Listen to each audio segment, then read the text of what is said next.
You are lazy, and you know it. You can feel it in the marrow of your bones, in the heavy reluctance that greets you every morning, in the siren call of distraction that pulls you from your duties. It is a quiet, corrosive poison. It is the gap between the person you are and the person you know, with absolute certainty you were meant to be. You see the potential within you, the flicker of greatness, the capacity for discipline, for creation, for impact. But you let it smolder under a wet blanket of ease, of procrastination, of "I'll do it tomorrow." You have built a comfortable prison for yourself, furnished with excuses and padded with the short-term pleasure of inaction. You tell yourself you are tired, that the timing isn't right, that you need more motivation, more information, more inspiration. These are lies. They are the whispers of a weak will, a mind that has chosen comfort over character. You have been told that laziness is a simple flaw, a bad habit. It is not. It is a spiritual sickness. It is a betrayal of your own potential, a crime against the person you could become. The modern world offers you 1,000 gentle cures, productivity hacks, time management apps, feel-good mantras. They are like putting a bandage on a tumor. What you need is not a gentle cure. You need brutal surgery. You need a philosophy that does not negotiate with weakness but obliterates it. You need Stoicism, not the sanitized, self-help version you see online, but the original, raw, and unforgiving discipline forged in the fires of Roman adversity. This is not a guide to feeling better about your laziness. This is a manual for its complete and total annihilation. These are 7 brutal Stoic laws. They are not suggestions. They are commands. They are the unyielding principles that will drag you out of your comfortable stupor and force you to build a life of purpose, action, and relentless forward momentum. Ignore them, and you will continue to decay, a shadow of your former self. Embrace them, and you will begin the painful, glorious, and absolutely necessary work of resurrecting the warrior that lies dormant within you. This could change your life, but only if you have the courage to let it. The first law, the foundation upon which your entire war against laziness will be built, is the law of the arena. This law is derived from the Stoic principle of the dichotomy of control, the master key to mental freedom. Epictetus, a man who understood the nature of powerlessness, stated that we must relentlessly distinguish between what is within our control and what is not. Your laziness, at its core, is a profound misunderstanding of this distinction. You are lazy because you are focused on the wrong things. You are focused on the outcome, the applause, the result, the validation. You think, if I start this business, it might fail. If I write this book, people might criticize it. If I go to the gym, I might not see results for months. This focus on the uncontrollable outcome paralyzes you. It makes the effort seem pointless. The law of the arena demands that you shift your focus entirely. It tells you that the outcome is none of your business. Your only business is your conduct inside the arena. The arena is the present moment, the task itself. Your only duty is to act with excellence, with courage, with integrity, right now. The judge's score, the crowd's reaction, the final victory or defeat, these are externals, and they are indifferent. The only victory that matters is the victory over your own inertia. The only success that matters is the success of showing up and giving your best effort, regardless of the result. Think of a gladiator in the Roman arena. His purpose is not to win. That is partly in the hands of the gods, his opponent's skill, and the whims of the crowd. His purpose is to fight with bravery, to face his fate with honor, to die with dignity if that is what is required. That is all he can control. You must adopt this mindset. Your task is not to get the promotion. Your task is to do your work with such excellence and focus that you are proud of your effort. Your task is not to write a bestseller. Your task is to sit down and write the best sentence you can, and then the next one. Your task is not to lose 20 pounds. Your task is to go to the gym today and lift the weight with proper form and full effort. By focusing solely on your actions, the one thing you can control, you short-circuit the fear-based paralysis of laziness. The pressure is off because you are not chasing a phantom outcome. You are simply doing your duty, right here, right now. And in doing so, you become invincible. You can always win the battle against your own reluctance. You can always choose to act. That is the only victory that counts. Step into the arena of your own life and fight. The rest is noise.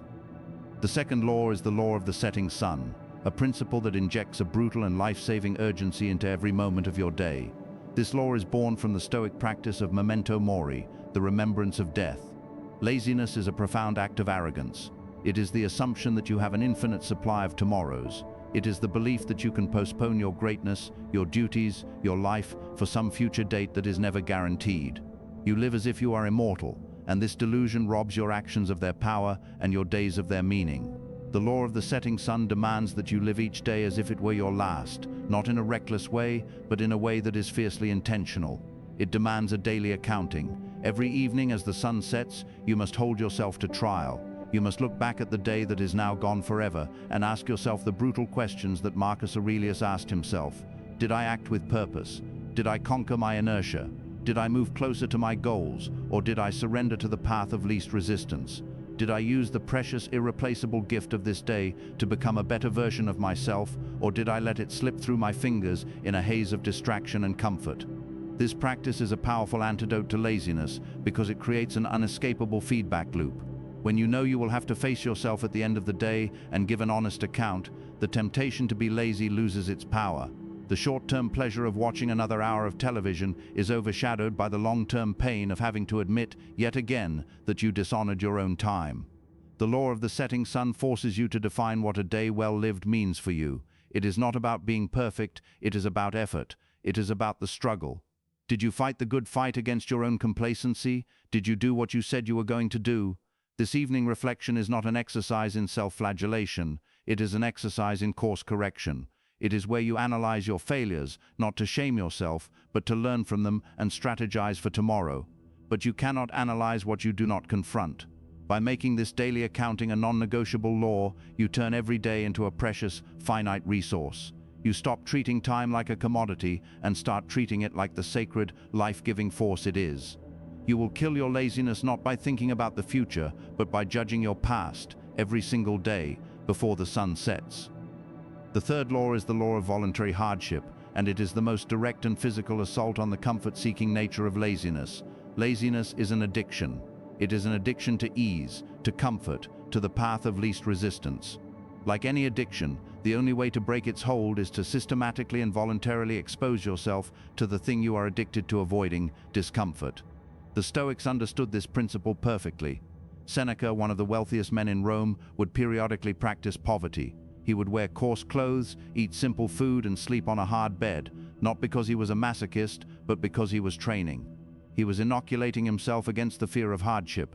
He was proving to himself that his happiness did not depend on his material comforts. In our modern world of climate control, instant entertainment, and on-demand everything, we have become pathologically fragile. We are soft. We view discomfort as a violation of our rights. This fragility is the fertile ground in which laziness grows.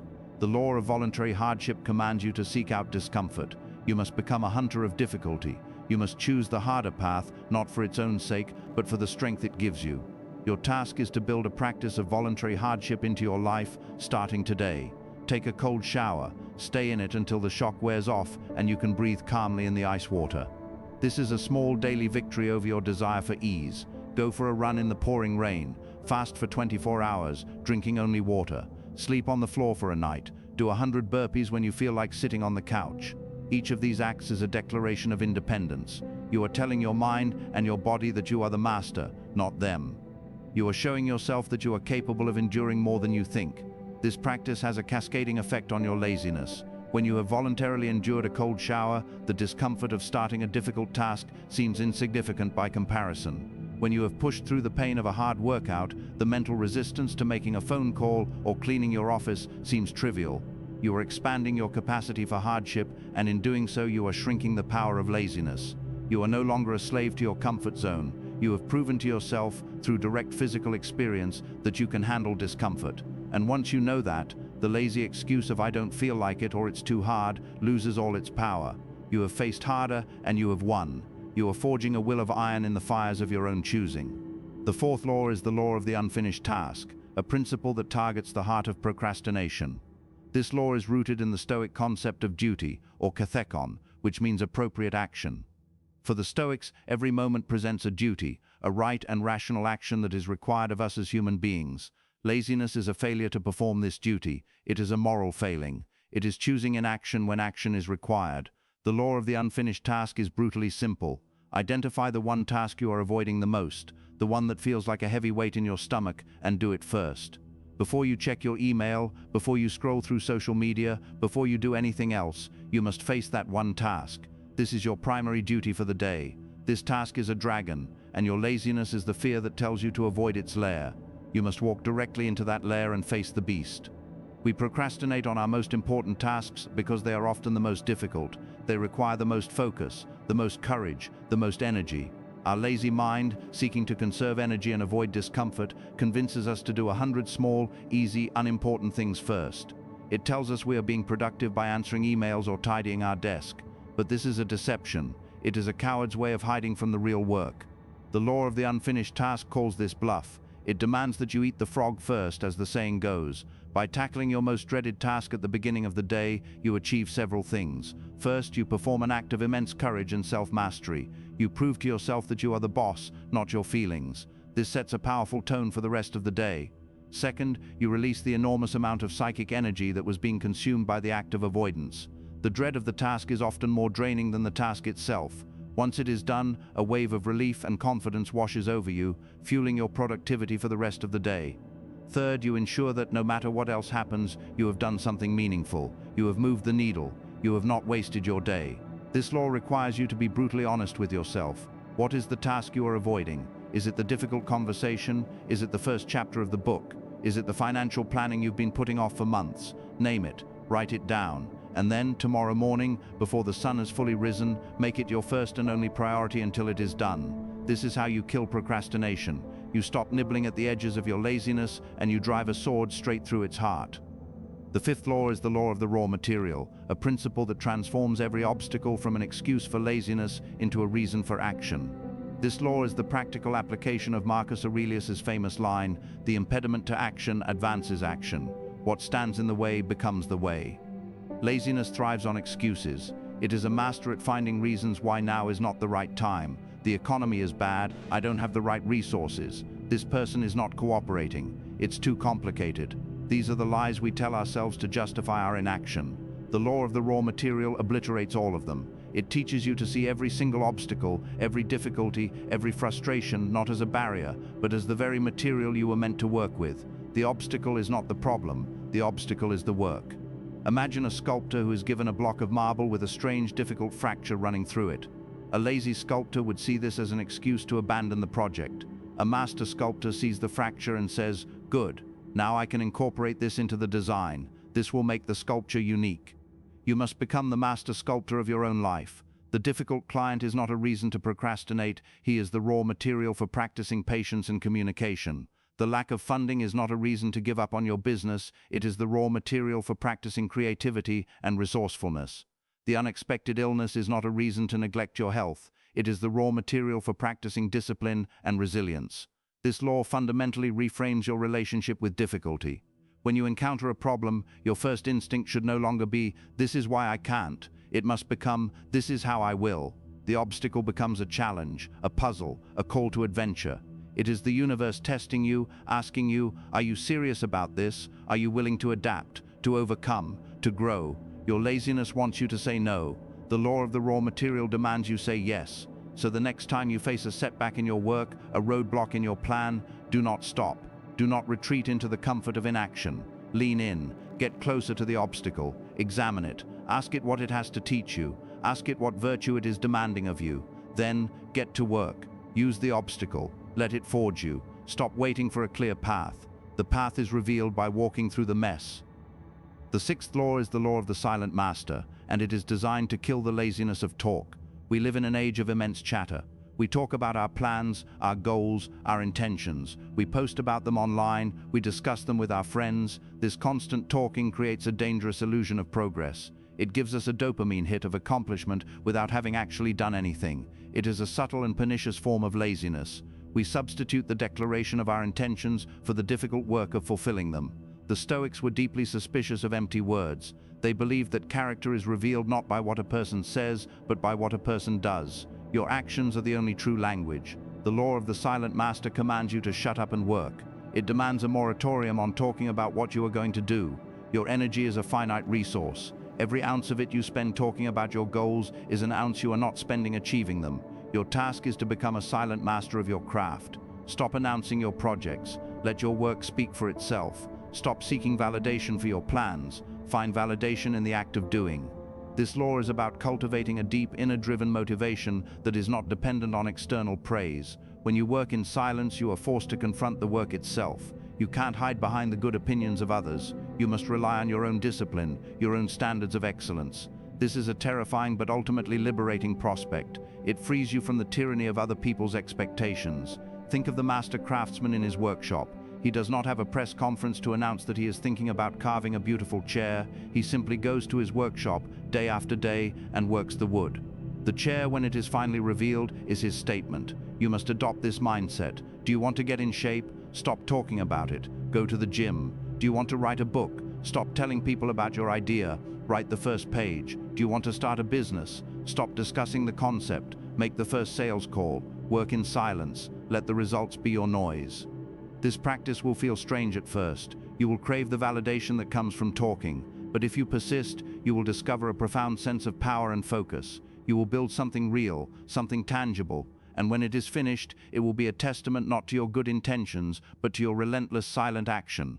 That is how you build a life, not just a reputation. The seventh and final law is the law of the final judgment, the ultimate accountability that makes all other laws possible. This law is rooted in the Stoic belief in a rational, ordered universe, the Logos, and our duty as rational beings to live in accordance with it. It is the understanding that we are not just random bags of flesh, but participants in a cosmic order, and that we have a specific nature and purpose. Our nature, as the Stoics saw it, is to be rational, social, and active. We are meant to use our reason to improve ourselves and to contribute to the greater good of humanity. Laziness is a violation of this fundamental nature. It is a refusal to grow, to contribute, to use the gifts we have been given. It is a betrayal of the cosmic order. The law of the final judgment is the constant awareness that you are always being judged, not by a mythical sky god, but by your own rational soul and by nature itself. It is the understanding that every moment of laziness is a moment of disharmony, a step away from your true self. This law asks you to hold yourself to the highest possible standard, the standard of your own potential. At any given moment, you must ask yourself, is this action in accordance with my nature as a rational, capable human being? Am I using my gifts, or am I letting them atrophy? Am I contributing, or am I consuming? Am I growing, or am I decaying? This is the final judgment. It is the voice of your inner genius, your highest self, holding you to account. Epictetus, a slave with no control over his own body, still held himself to this standard. He refused to be lazy in his mind because he knew his rational soul was his one true possession. He would not betray it. What is your excuse? You have freedoms he could only dream of. How dare you waste them? The law of the final judgment is the ultimate antidote to laziness because it reframes inaction not as a neutral choice, but as a moral and spiritual failure. It is not just a missed opportunity, it is a wound to your character. Every time you choose to be lazy, you are telling the universe, I reject my purpose, I reject my potential. Every time you choose to act, to overcome, to do your duty, you are affirming your place in the cosmic order. You are saying, I accept my nature, I will fulfill my potential. This is the heaviest and most important law of all. It is the weight that will crush your laziness once and for all if you have the courage to carry it. It is the constant, unwavering awareness that your life is not your own to waste. It is your duty to live it. So stop waiting, stop talking, stop making excuses. The final judgment is not at the end of your life. It is happening in every single moment. And the only verdict that matters is the one you give yourself. Choose wisely. Choose to act. Your life depends on it.